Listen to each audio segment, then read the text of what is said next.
Hello! In this video we will cover the Morphed instrument interface. As you can see, the Morphed instrument's layout is pretty similar to the 3-mic interface, with the main difference being it is using a one-channel strip design. This is because for these instruments, all signal is routed into one stereo channel. All of the effects are the same as before, and are piped in as master effects. Now I want to show you something that is in all of the instruments in Rumble, and that is our core effect sequencer. We introduced the core effects sequencer with rave review and cinematic guitars, and it truly has huge power.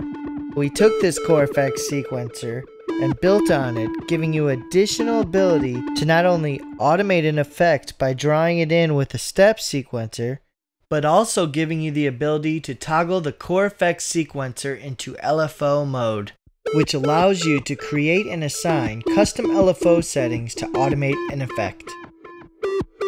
So I can change the speed and fade in of the LFO, as well as the shape or wave type.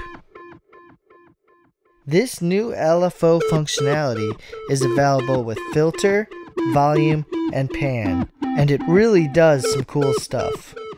We also added to the core effects sequencer a re-trigger option, which is defaulted to on in most cases. When re-trigger is active, the step sequencer will start from the beginning of the sequence on every new note that is played. When you turn re-trigger off, the internal clock keeps running even when you're not playing, and the step sequencer does not reset. So, every time you press a note, you can catch the effect automating at different points within the sequence. And, like with cinematic guitars, you will find that pretty much every effect in every instrument has the ability to be automated using the core effects sequencer. Another feature that you will find in all of the instruments in Rumble is our newly redesigned arpeggiator and articulator. The arpeggiator is our tried and true standard arpeggiator that works great, and I think the options here are pretty straightforward, especially if you've owned any of our previous products.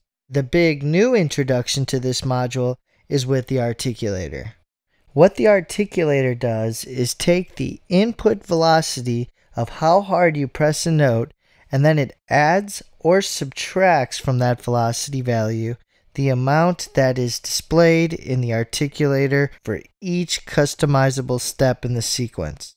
So if I press a note half strength at a velocity of 64, for example, it'll add or subtract from that value of 64 on all additional steps. And if the step is all the way down, it plays a silent rest. What makes this really cool are all of the additional features that go along with the articulator. The humanizer, for example, when turned on, can randomly add or subtract from the velocity so that every time that the articulator plays through the sequence, the velocities change on every step in the sequence. So if I set this to plus minus 60, for example, on every step it'll add or subtract a number from 0 to 60 on the velocity of each step in the sequence. This feature works particularly well with our traditional instruments that are recorded with multiple round robins at multiple dynamics. We also have this sustain pedal button, which when turned on allows you to play the instrument with the articulator in off position like a standard instrument, and when the sustain pedal is pressed, the articulator turns on. Again, this is really useful, especially for the traditional instruments, and is also a great tool for live performance applications where you can shuffle between these two modes using a sustain pedal. Alright, so that covers the Morphed instrument interface.